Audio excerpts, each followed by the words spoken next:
Hello everyone, this is Void Spirit. I'm here to bring you guys amazing fanfiction that you will surely enjoy.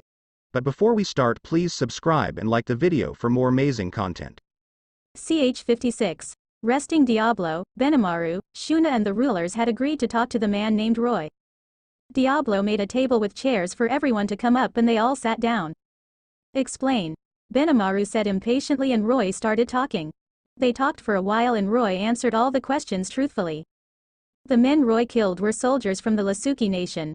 Lasuki was a theocratic nation whose main religion was called the Divine Fragment.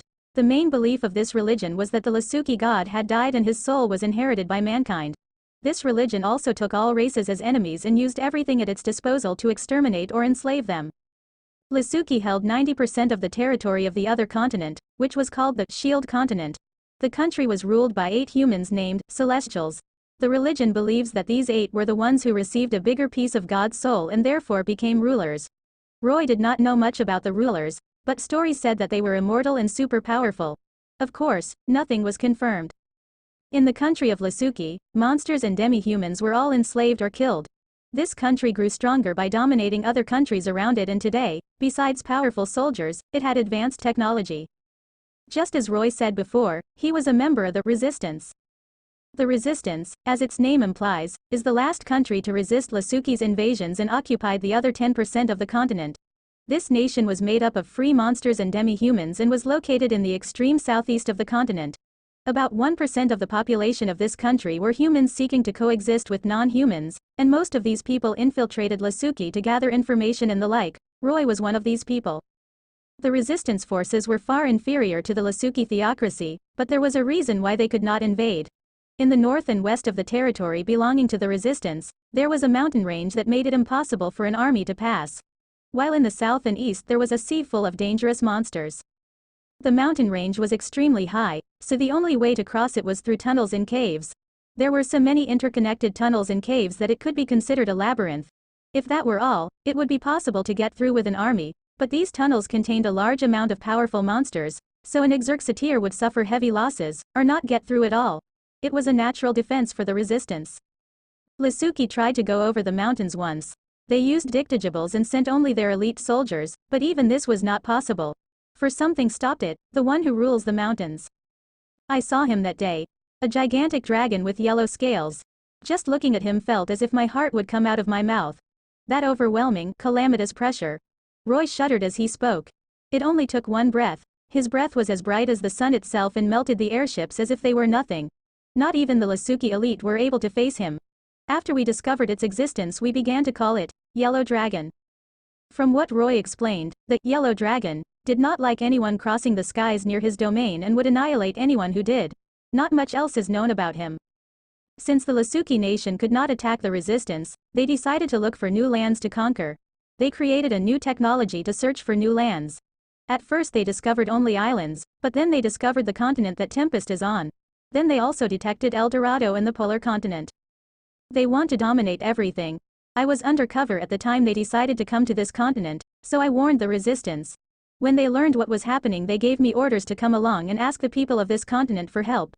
Since I was someone high up in the army, I got permission to come along. That is why I am here. The resistance wants help to overthrow Lasuki's country. Roy ended with this statement. Everyone made thoughtful expressions, except Diablo who still maintained his usual evil smile. Kufufufufufu. What do you think, Sir Benimaru? Benimaru thought for a moment and then spoke. First we must confirm if all this is true. I will have Sue and his subordinates investigate. Yes, we need to know every possible detail before making a decision. Gazel agreed. Sarian will also help with the investigation. Besides, I think it's best if we don't reveal anything to the public. Elmija commented.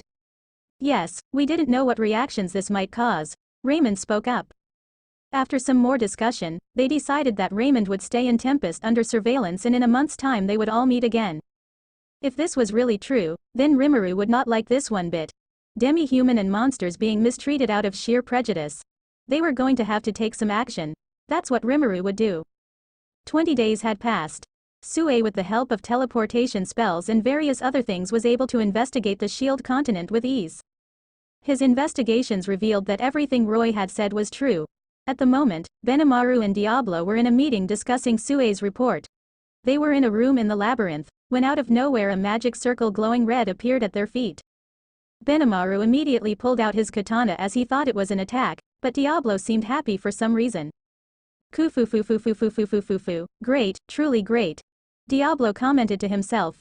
Seeing that Benimaru was confused he says, Sir Benimaru, I will leave things here with you. Diablo's body glowed red and he disappeared, so did the magic circle. Benimaru was confused by the situation and left the room with speed. He was going to warn the others, but before he could. Hey, Benimaru. Veldora came calling him from afar. Sir Veldora, I'm sorry, but I don't have time now.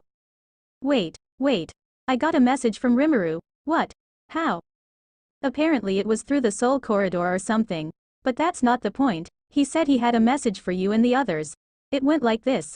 I'm going to borrow Diablo for a bit. Benimaru was thoughtful for a while. After thinking for a while he exhaled. At least it's not another disappearance, Benimaru thought. After hearing about the recent events Rimuru was silent with a thoughtful face. Maybe it was a mistake not to make Kotedo with the other continent, he concluded. If he had at least investigated, it would be possible to take action against the Lasuki country earlier. Now several non-humans were being killed or enslaved because of this. Even if this was not Rimuru's fault, he could have stopped it before. So he would no longer hesitate now. The Lasuki country and the religion of the divine fragment should be stopped. Diablo-kun. I want the demons to go back to Tempest. Leave only a few here. You, Testarossa, Ultima and Carrera will let Benimaru-kun know what to do. Yes, and what would that be? You can take whatever steps are necessary. First try to approach them peacefully, but since that probably won't work, you have my permission to go to war. If you want to talk to me just ask Veldora.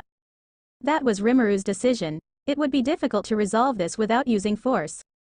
Yes sir. Diablo agreed. He and the demon girls left the room and went to gather their subordinates.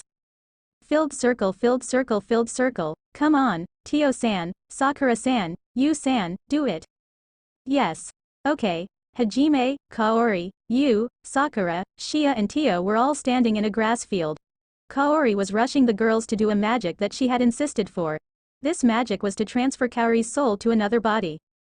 Kaori thought she was too weak compared to the other members of the group, so she wanted to be transferred to a stronger body. When Hajime heard this he said, You're kidding, right? She was very stubborn, so no one could convince her, even Shizuku and the other classmates. The body they would use was the only remaining apostle body.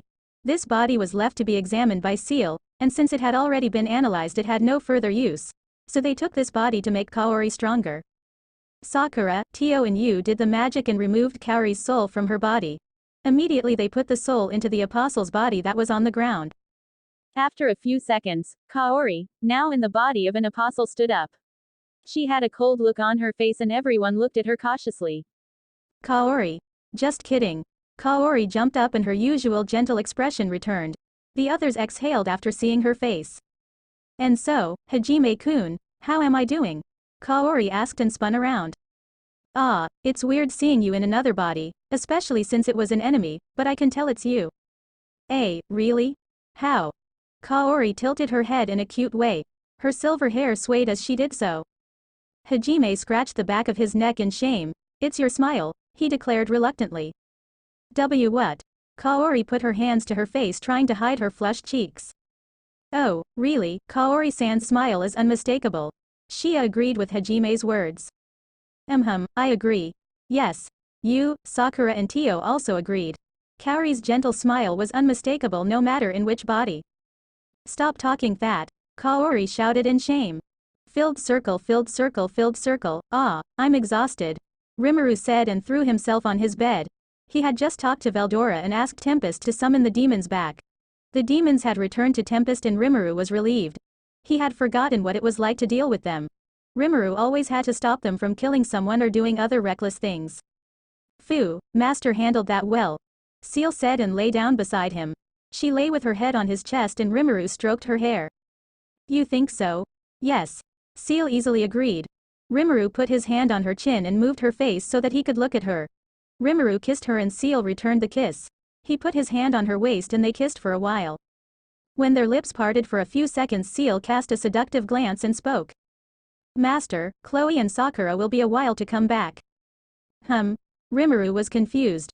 Relatively, Chloe and Sakura had gone to help Liliana with the war damage, but Rimuru didn't know why Seal would comment on that. That would be the perfect opportunity for Master to possess my body. What? Rimuru couldn't hide his surprise. He knew that Seal was not human, so his sense of shame did not exist, but he did not expect to hear this phrase so suddenly. After the surprise passed. If you want it, then. Of course, I've wanted it since I gained a human body. You were being one too sincere. Rimuru wanted to talk. But they did the things only married couple would do. Actually, they may have lost track of time because 3 hours later. Rimuru-san, are you? Chloe went into the room and got a fright when she saw what Rimuru and Seal were doing. She got a flush on her cheeks. Rimuru was also startled and quickly pulled a blanket over himself and Seal, but calmed down when he saw that it was Chloe. Seal didn't even care and just stayed hugging Rimuru. Sorry, Chloe said with her cheeks even redder. It's okay, we were just, so why are you here? Rimuru also turned red. He realized there was no point in lying, before Chloe could answer his question. Chloe wants to join us? Seal asked, making Chloe turn even redder. If Rimuru-san wants I. Chloe was red as a tomato. Rimuru thought this Chloe was very cute. She seemed to want it, but was too embarrassed to speak. As she stammered trying to answer, Chloe cast furtive glances at Rimuru. No need, we were just leaving. Rimuru spoke with a gentle smile. He and Seal had been having sex for quite some time, so he decided to stop it for now. It had been 3 hours of taking advantage of every bit of Ciel's body, so it had been a long time. He also didn't want Chloe to think of him as a pervert. Yes, I came here because Sakura-chan and I are going to dinner and I wanted to ask if you guys want to come along. Sure, we'll go right now. Rimuru stood up and materialized his clothes. Seal also got up and put on her clothes. At Rimuru's request, she used a magic to clean the sheets and the two of them left the room together with Chloe. Filled circle, Hajime, Rimuru, Chloe, Sakura, Seal, Yu, Tio, Kaori, Shia and Akame were eating dinner at a super wide table. They were in the dining room of the castle and it was nighttime.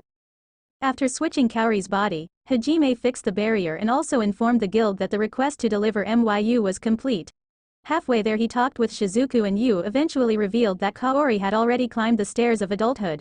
This caused her to say, I don't know if I'm happy or not, while shaking her head in a confused manner. Then she also had an incident with Prince Randell because of his love for Kaori. Hajime then went to the cemetery to bring flowers to the vice captain of the Knights Joseph and found Aiko there. They had a strange moment and after Hajime told the girls about it, they all agreed that Aiko's feelings for Hajime were quite different than for the other students. By the time they came to eat, it was already evening. At the leftmost seat of the table was Tio, followed by Shia, Hajime, Yu and Kaori.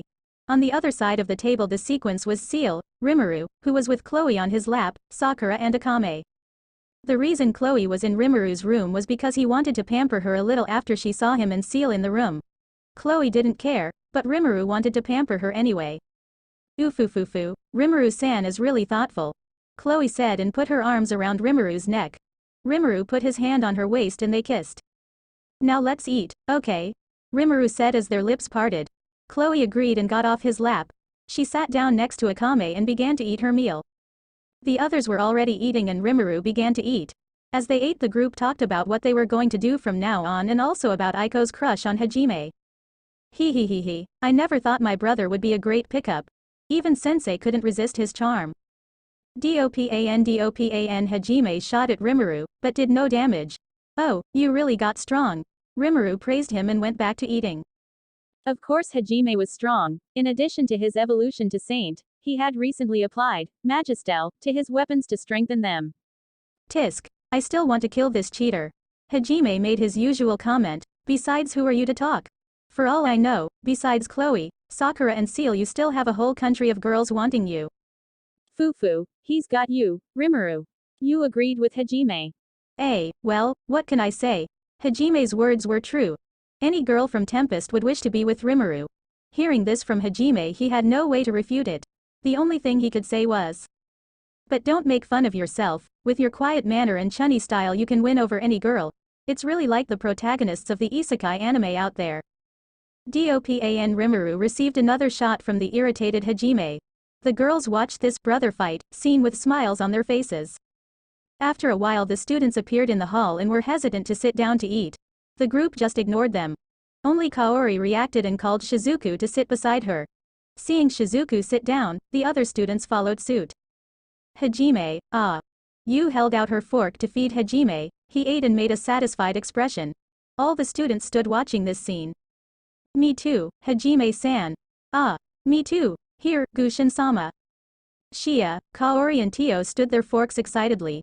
Just this once, Hajime agreed. As the female students gave cheering cries, Kya, Kaya. And the students cast envious glances. Those looks only got worse when Sakura, Seal and Chloe did the same to Rimuru. After all the girls could be considered unparalleled beauties, especially Chloe. Hey, Rimuru Kai, who is this beautiful girl? Suzu asked looking at Akame, her gaze and smile were extremely perverted. The other students also seemed interested to know. This is Akame-san, she is our new traveling companion. Rimuru introduced her and Akame didn't have any specific reaction, she just continued eating. Jahihihihihi, traveling companion? Are you sure it's nothing else? I felt a great chemistry between you two. When Suzu made this comment, Akame almost spit out her food. Rimuru was also surprised. The two looked at each other, then looked away with flushed cheeks. Me and Akame-san? Of course not. Yes, there is nothing between us. Akame said that while her face is red as a tomato. Gayahehe, it seems that these two. Suzu, shut up. Shizuku shushed Suzu before the awkward situation got worse. But instead of shutting up, Suzu changed her target to Kaori. What about you, Kaori? What are you and Nagumo Kai up to? Have you guys done it yet? WW, what are you talking about? Kaori turned red and looked at Suzu with a surprised and embarrassed expression. You know, don't you? Has Nagumo Kai ever deflowered you? Taken away your purity? Turned you into an adult? Stole your chastity? Suzu kept saying various euphemisms for losing her virginity. Kaori had already hidden her face and the vein on Hajime's forehead was visible. Just from that reaction everyone could tell it had already happened. Finally Shizuku managed to restrain Suzu by hitting her on the head. By the way, when the information of Kaori and Hajime having sex was revealed, Kuki gave Hajime a dark look. His jealousy for Kaori was burning like a raging fire. Hajime didn't even care about Kuki's look and was thinking of methods to change the subject. It was then that his beloved Yu came to his rescue. She dropped a bomb. If that's what you guys want to talk about, ask Rimuru. His sex life is far more interesting, Fufu. Yu-san. Rimuru was shocked by Yu's method of changing the subject for him.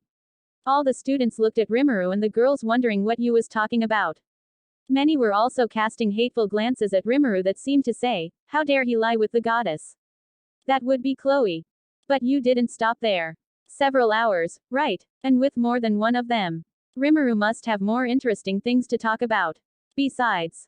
Chloe blushed. Sakura threw Yu a deadly look that made her stop talking and Seal kept her usual expression. Rimuru just wanted to shove himself into a hole. Now both male and female students were interested. Hours, and with more than one girl. This went through everyone's mind. They all wanted to know how this was possible. Even Shizuku seemed a little curious. Ah, we're done eating, right? Then let's go. Rimuru acted quickly and disappeared, taking Sakura, Chloe and Seal with him. They really had already finished eating, so there was no problem. Rimuru had left at super speed, but to the others it seemed that he and the girls had simply disappeared. Quote. The students were unable to say anything. The room went silent and the only audible sound was that of Hajime eating. Phew, we managed to escape an awkward conversation. Rimuru said as he arrived in the room. Sakura, Chloe and Seal were here with him. I think we better get some sleep. Tomorrow we will resume our journey. Rimuru sat down on the bed and took off his shoes. The girls agreed with him and started to put on their pajamas. Rimuru had already laid down and just watched them change. It was a sight for sore eyes. Why are such perfect women with me? Rimuru couldn't help but wonder. His mistresses were extremely beautiful and the fact that Rimuru loved them only made them look more beautiful. Huh. Rimuru let out a confused groan.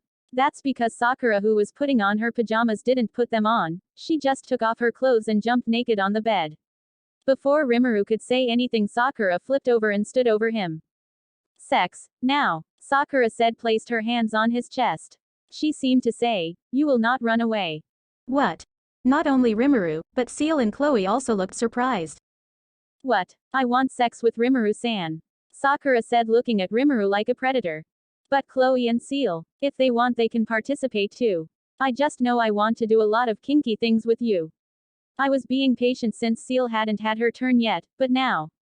I want you. Sakura looked really in the mood.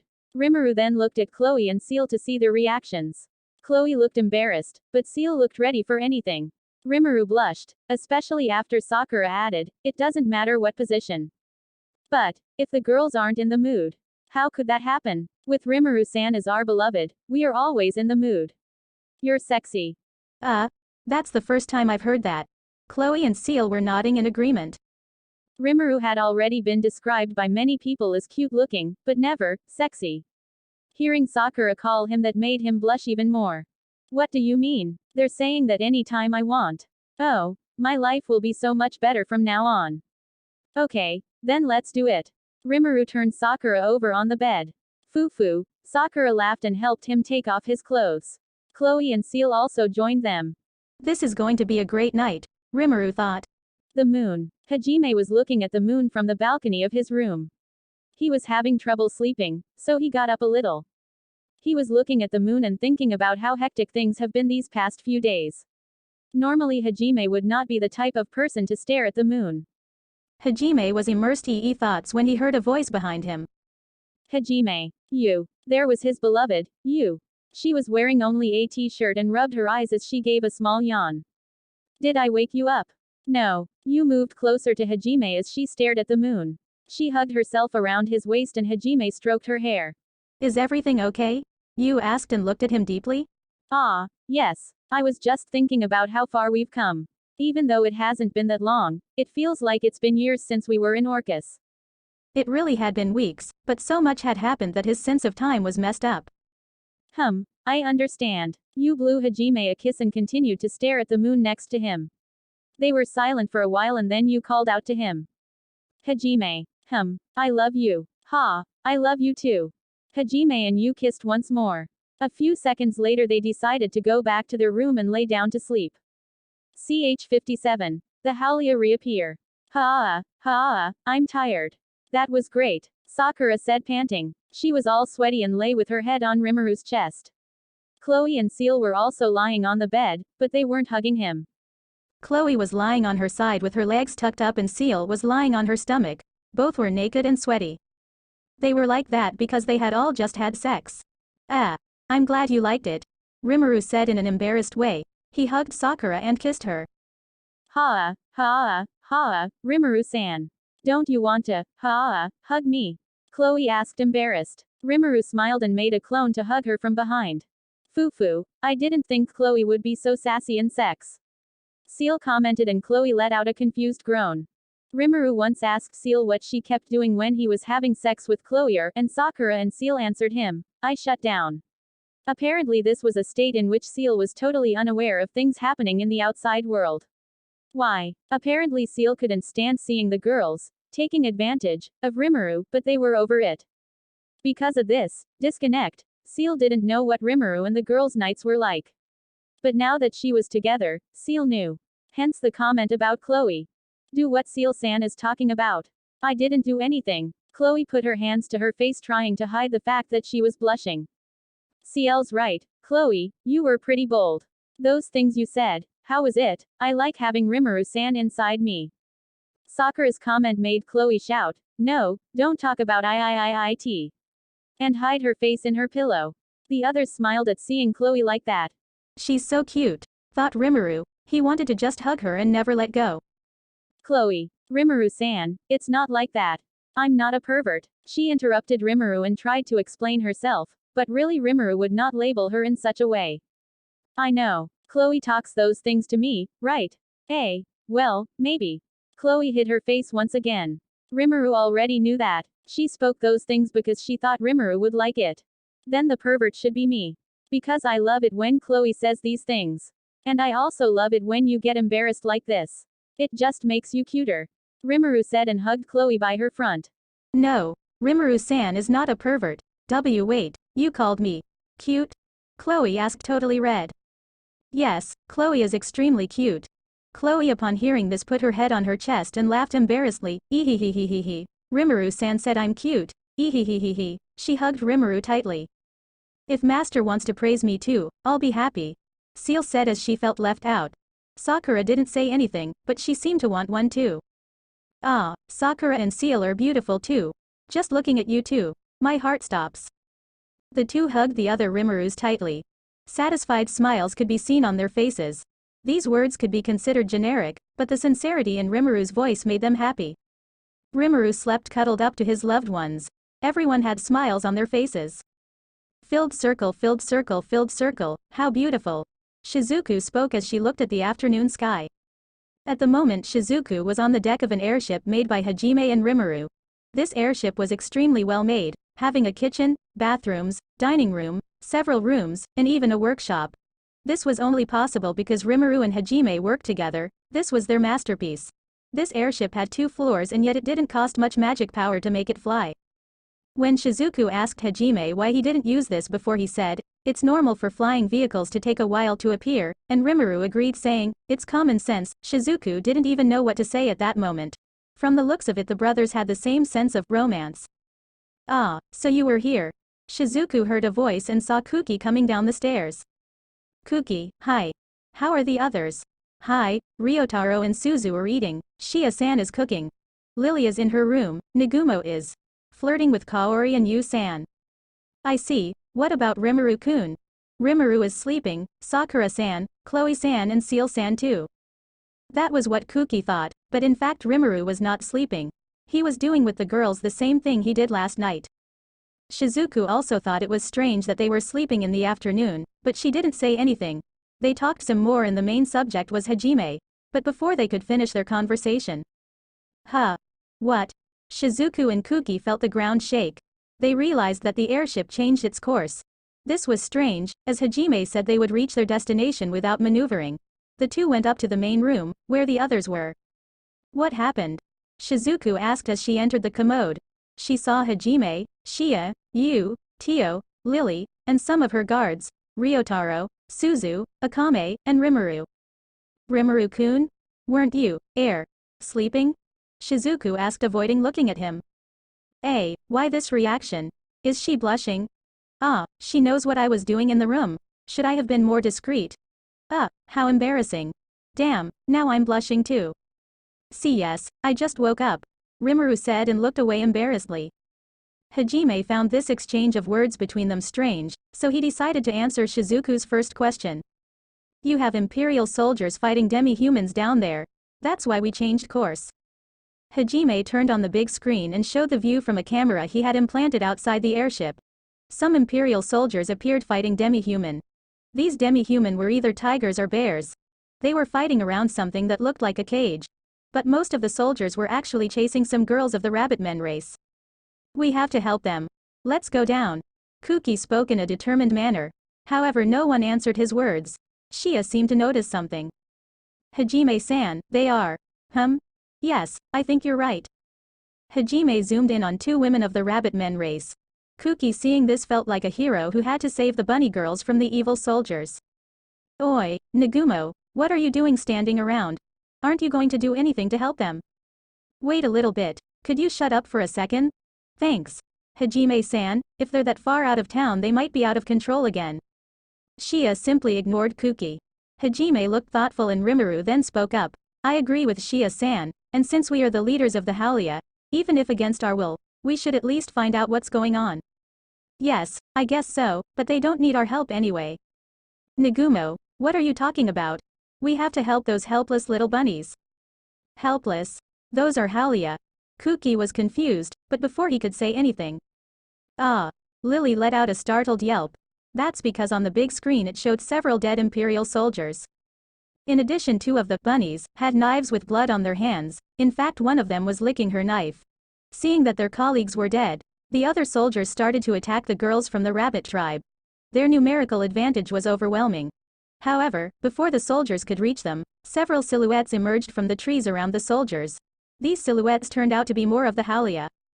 The Halia were slaughtering the soldiers while giving shouts and saying things like, "Yeah, take that. That's what they get for trying to kidnap us. Come on, show more fighting spirit. Why are you running away? We're in a battle." As the soldiers, who had been surrounded and had no hope left, were monster. Help! Somebody help me! It can't be. Those can't be the rabbit men. Am I hallucinating? Is this a nightmare? Yet there was something strange. At the same time that the battle was overwhelming on the Hala's part, on the part of the other demi-humans who were fighting near a cage, the demi-humans were losing. Several of them were lying on the ground with serious injuries. But that also changed. From above a tree came out a figure wearing a black cloak. This figure took off his hood and revealed himself to be another Halia. This Halia took an extremely shiny crystal from his pocket and raised it high above. He seemed to say something and then the crystal shone even stronger, until it broke. The light emitted by the crystal healed all the injuries of all the demi-hunan who were there. The Imperial soldiers were terrified that demi-humans couldn't use magic, so how did they heal their comrades? They never found out the answer as they would soon die. More Halia came out of the trees and this time attacked the soldiers around the large cage. The demi-humans who had healed themselves earlier attacked at the same time. And so the Imperial soldiers were defeated with no survivors left. The silence in the room was deafening. Only Hajime, Rimuru, Shia and Yu were unaffected. The others were dumbfounded. Even Akame looked surprised. They looked at Shia as if to say, "Weren't you the special one?" And Shia explained. "Wait guys. I really am the only special one. The strength of my tribe is because of Hajime-san's rigorous training." "I'd say more like hellish," Rimuru added. "So it was you again." The looks on Hajime said that. He just looked away. "Yes, it is as the leader says. I am one of those rescued in the northern mountains, but I can also fight. The reason was the intense training Captain Cam put us through. In addition, the legendary spirits that the leader left for us are also helping." As this conversation was going on, everyone had already gotten into the airship and was inside talking. "Hey, my father is doing some training. Yes, Shia. A large part of our tribe knows how to fight. And the few who don't know are training." "Wow, impressive." Everyone went to the main room to talk. Pal, one of the rabbit men, sat down. Hajime and Rimuru did the same. "Okay, you can talk." "Yes. First of all, does the boss know about the demon attacks that have been happening?" "I only know that the Higiri Kingdom was attacked. Sophia Belgen was too?" "Exactly. The demons wanted to get through the sea of trees to get to the Haltina dungeon." From what Pal explained, the demons were after the Halitna dungeon, but Fia Began's elders wouldn't allow it, so they went to war. Fia Belgen thought their victory was guaranteed, because the demons didn't know how to guide themselves in the mist, but they were wrong. The demons had magical beasts on their side, and they could guide themselves through the forest. Add this to their ability to use magic, and the demi-humans were lost. The demons were advancing and Fia Belgen was taking a lot of damage. At this point, defeat was the only thing that awaited them. It was then that one of the elders of Fia Belgen, Jinrai, the same guy who attacked Hajime, swallowed his pride and went to the Halia for help. The Halia had no intention of helping Fia Belgen, but they decided to help for two reasons. First, that the demons wanted the dungeon, and since this was a goal of Hajime and Rimuru, they would not let this happen. Second, that the demons were causing a lot of damage to the forest, and this angered the spirits that Rimuru had summoned, especially the druids, who were the guardians of the forest. The only reason the spirits hadn't attacked before is because their priority was the Halia. That's what Rimuru ordered. With us Halia in the fight, it was already certain victory, but with the great nature spirits on our side, the demons didn't stand a chance. We easily slaughtered them all. Pal said with a fearless smile. The people in the room were a little startled to hear these words come out of a child. Pal was excited as he told this part. The power of the spirits was overwhelming. Especially Liz, the appointed spirit of light, who became a light lord, Hollow, the appointed spirit of darkness, who became a dark lord, and Flora, the appointed druid, who became a forest lord. These three were the most powerful and could kill thousands of demons without even getting hurt. Obviously the other spirits were also super powerful. By the way, when the elders of Fia Belgen learned that legendary nature spirits were on the Hala's side, they realized, we can't oppose these guys. Not only this, but several people from the town came to the Halia requesting to see the nature deities. The strength of the Halia also impressed the people of Fia Belgen. This, together with the legendary spirits being with them, caused many to leave Fia Belgen and join the Halia village, a town that was being built near the central tree. They were able to stay there without getting lost as the wind spirit dispensed with the mist when necessary. Right now 4 more Halia tribes have joined us, even some demi-human from other races are coming. We are growing rapidly, but that's not the focus of the story. He went on to tell about the war. After the demons were defeated, the Empire attacked. They seemed to want more slaves. The reason for this was that the Baharuth Empire had also been attacked by the demons and their capital had suffered a lot of damage. Therefore they were wanting more slaves. However, the Halia and the spirits did not let this go cheaply. They hated the empire that had been burning the forest, and so they helped to protect Fia Belgen that was still vulnerable. With the spirits protecting the forest and the Halia protecting Fia Belgen, the empire did not get the slaves it wants so badly. In fact, the number of demi-huma caught by the empire has greatly decreased. But unfortunately they still managed to kidnap some of us. Pal lamented. Apparently the empire was curious about the powerful rabbit men and ordered the soldiers to stick to capturing the Halia. 2 Halia Tun had been captured, and they were probably interrogated. Unfortunately it was Rive and Saul who were captured. Those 2 had not yet received training in resisting torture, so they must have said everything. Wait, Pal-kun. Rimuru interrupted him and turned to Hajime. Hajime-kun, what did he mean by training against torture? Besides Rimuru, Shia also looked at Hajime as if to say, what have you done to my family? Hajime looked away and crossed his arms. This isn't the point of the story, right? Let's let him finish. He was great at changing the subject. Pal then continued. The empire kept investing in the search for slaves, no matter how many were killed, especially Halias. It turned out that they managed to capture the elder's granddaughter, Altina. The Empire soldiers had also managed to capture 2 girls from the Halia tribe, Hannah and Lana. Since they were already out of the forest when this was discovered, the Halia could not ask the spirits for help, since one of Rimuru's orders to the spirits was that they stay in the forest. Besides, there were too many soldiers, so an attack in the open field would be unwise. So the Halia and Fia Belgen got together and formed a plan. But actually most of it was the Hala's doing. The demi-human tiger and bear were going to attack the Empire soldiers who were transporting the prisoners. Then Lana and Hannah would flee. The enemy commander, seeing that the battle against the demi-humans was easy, would lead his soldiers after the fugitives. Hannah and Lana, who had been warned about the plan, thanks to the help of the wind spirit would. Wait, Pal-kun, how did you guys use the wind spirit magic? And by the way, earlier I saw you guys using something that looked a lot like light magic, is that related? Ah, exactly, Rimuru-sama.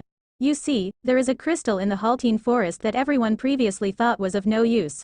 Pal withdrew from his pocket a transparent crystal. But the spirits warned us that this crystal, which they call a nature stone, can be charged with their energy, and so we use it as a weapon. I see. Impressive. Rimuru was impressed and Pal continued to tell the plan. Hannah and Lana would run to a location where there would be a Halia trap ready. Meanwhile other Halia would go to help the demi-human tiger and bear. And then we found you guys. We are still having a lot of trouble with Empire. I think they tried to capture Princess Altina to use her as a bargaining chip for us Halia. The Emperor must be quite interested in rabbit men with our strength. Pal finished with this statement. Everyone was thoughtful for a while. Hajime then spoke. Okay, we will rescue those who were captured. I'll also see what we can do with this Empire issue. Oh okay. Pal seemed surprised at Hajime saying he would help. But the one who looked most surprised was Shia. Hajime-san? You want to help them, right? Ah, Shia cringed as she heard him. She looked away embarrassedly. That was because Hajime had read her so well. Hajime stood up and stood in front of Shia. He looked at her deeply and Shia blushed. Look, maybe you didn't realize it, but I care about you.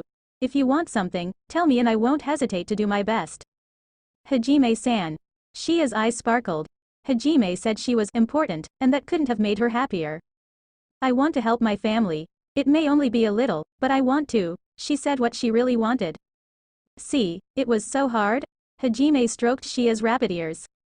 Hajime-san is very mean. Shia spoke in a scolding tone, but she couldn't hide her happiness. She couldn't stop smiling and her rabbit tail kept twitching. I've changed my mind about Nagumo Kai. He's really very direct. Suzu commented. Fufu, I think Suzu-chan is right, but I don't think that's a bad thing. Rimuru agreed with her words. Punishment is good, but I also want Gushin-sama to treat me like this. Tio said wickedly after they talked some more. Rimuru changed the airship's course to Fia Belgen.